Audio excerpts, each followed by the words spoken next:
السلام علیکم دوستو، میں ہوں ابرار اور یہ ہے خوفناک راز۔ تو دوستو، آج والی کہانی کے بعد آپ واش روم کا دروازہ کھولنے سے پہلے 3 بار سوچو گے۔ 10 سال کا بچہ جس کے جسم میں جنات کی شفٹ لگی تھی، ایک نکلتا فوراً دوسرا آ جاتا، اور یہ سب جادوگر پیچھے سے کنٹرول کر رہا تھا۔ یہ کیسے پکڑا گیا؟ اس بچے کے جسم میں جنات باری باری اس طرح آتے جاتے تھے جیسے کوئی کھیل چل رہا ہو، اور اس کھیل کے پیچھے ایک ایسا جادوگر تھا جس کا طریقہ جان کر میں بھی چند لمحوں کے لیے خاموش ہو گیا تھا۔ تو وہ جادوگر کیسے پکڑا گیا؟ کہانی کو اینڈ تک دیکھنا۔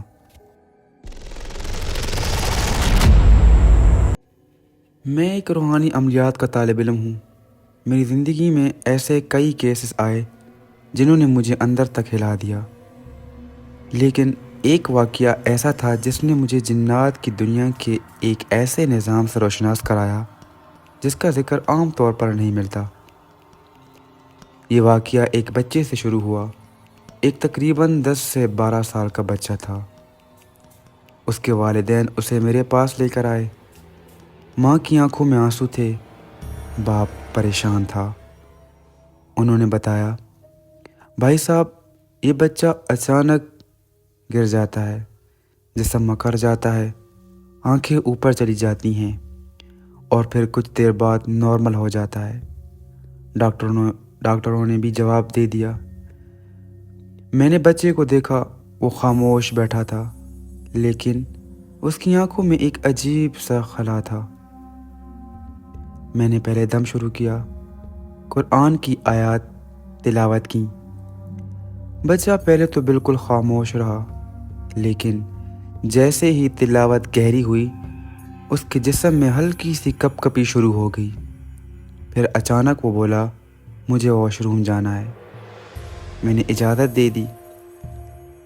یہ پہلا لمحہ تھا جب مجھے کچھ عجیب محسوس ہوا، کیونکہ جیسے ہی وہ واش روم جاتا، اس کی حالت کچھ دیر کے لیے بہتر ہو جاتی، اور واپس آتی ہی دوبارہ وہی علامات شروع ہو جاتی۔ یہ سلسلہ 1 دن نہیں، 2 دن نہیں، پورے 2 ہفتے چلتا رہا۔ میں حیران تھا کہ آخر ہو کیا رہا ہے۔ ہر دم کے دوران ہی وہی بات، مجھے واش روم جانا ہے، اور ہر بار واپس آ کر حالات پھر بگڑ جاتے۔ ایک دن میرے دل میں ایک عجیب سا خیال آیا۔ میں نے خود سے کہا، یہ عام کیس نہیں ہے، یہاں کوئی چال چل رہی ہے۔ اسی دن میں نے فیصلہ کیا۔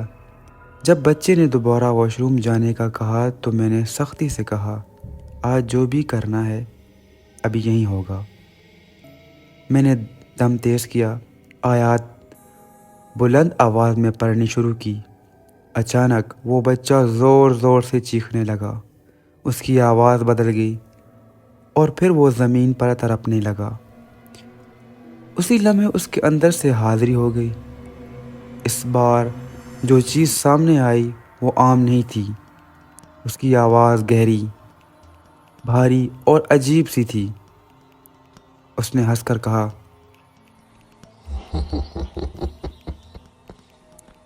تو آخر تم نے پکڑ ہی لیا۔ میں نے پوچھا، تم کون ہو؟ اس نے جواب دیا، میں اکیلا نہیں، ہم کھیل کھیلتے ہیں اس کے جسم کے ساتھ۔ میں خاموش رہا اور دم جاری رکھا۔ پھر اس نے جو انکشاف کیا وہ میرے لیے سب سے بڑا جھٹکا تھا۔ اس نے کہا، جب تم دم کرتے تھے تو مجھے تکلیف ہوتی تھی، اس لیے میں نکل جاتا تھا، لیکن جب یہ بچہ واش روم میں جاتا تھا تو وہاں ایک خاص دروازہ کھلتا تھا۔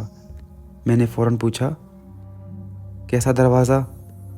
اس نے کہا، واش روم کے جنات کا راستہ، وہاں سے ہم پیغام دیتے تھے۔ میں چونک گیا۔ وہ آگے بولا، ہم ایک نہیں تھے، ہم باری باری آتے تھے۔ جب تم ایک کو بھگاتے دوسرا آ جاتا، اور جو جادوگر تھا وہ ہمیں بدل بدل کر بھیجتا تھا۔ اس نے مزید بتایا جب ہم کمزور ہوتے تو واش روم والا جن ہمیں اطلاع دیتا، پھر وہ جادوگر دوسرا جن بھیج دیتا۔ یہ سن کر میرے جسم میں سنسری دوڑ گئی۔ یہ ایک سوئچنگ سسٹم تھا، یعنی ایک جن نکلتا دوسرا فوراً داخل ہو جاتا، اور اس بچے کو کبھی مکمل آرام نہیں ملتا تھا۔ میں نے فوراً حصار شروع کیا، قرآنی آیات کو مسلسل تلاوت کیا۔ کمرے میں ایک عجیب سی گرمی پھیل گئی۔ بچہ چیخ رہا تھا، لیکن اس بار میں نے رکنا نہیں تھا۔ پھر اچانک اس کی آواز ٹوٹنے لگی اور وہ جن چیخ کر بولا، بس کرو، ہم جا رہے ہیں، یہ کھیل ختم کرو۔ میں نے آخری ضرب کی آیات پڑھی اور اسی لمحے کمرے میں خاموشی چھا گئی۔ بچہ بے ہوش ہو گیا۔ کچھ دیر بعد وہ ہوش میں آیا۔ یہ وہی بچہ تھا، لیکن اب اس کی آنکھوں میں سکون تھا۔ اس کی ماں رونے لگی۔ باپ نے میرے ہاتھ چوم لیے۔ میں نے اسے کچھ نقوش دیے، کچھ مخصوص اذکار بتائے اور کچھ سخت شرائط رکھیں: نماز کی پابندی، گھر میں پاکیزگی، غیر شرعی چیزوں سے دوری اور مخصوص قرآنی آیات روزانہ پڑھنا۔ وقت گزرتا گیا، پہلے ایک ہفتہ، پھر ایک مہینہ، اور پھر وہ بچہ مکمل نارمل ہو گیا۔ آج کا حال یہ ہے کہ وہی بچہ کالج میں پری میڈیکل کر رہا ہے اور اچھے نمبروں سے کامیاب ہو رہا ہے۔ لیکن میں آج بھی ایک بات یاد رکھتا ہوں کہ جنات کی دنیا میں کبھی کبھی ایک ایسا نظام چل رہا ہوتا ہے جیسے جادوگر پیچھے سے سنبھال رہا ہوتا ہے، جو انسان کو سمجھ ہی نہیں آتا، اور وہ نظام صرف قرآن کی طاقت سے ہی توڑا جا سکتا ہے، اور اللہ تعالیٰ سے بڑی کوئی طاقت نہیں۔ اور ہاں دوستو، کمنٹ میں اللہ اکبر ضرور لکھ دینا۔ دوستو، کہانی اگر اچھی لگی ہو تو لائک کرنا، اور اگر آپ کے ساتھ کچھ واقعات ہوئے ہوں تو آپ مجھے میرے واٹس ایپ پر سینڈ کر دینا۔ ملتے ہیں نیکسٹ ویڈیو میں، تب تک اپنا خیال رکھنا۔ اللہ حافظ۔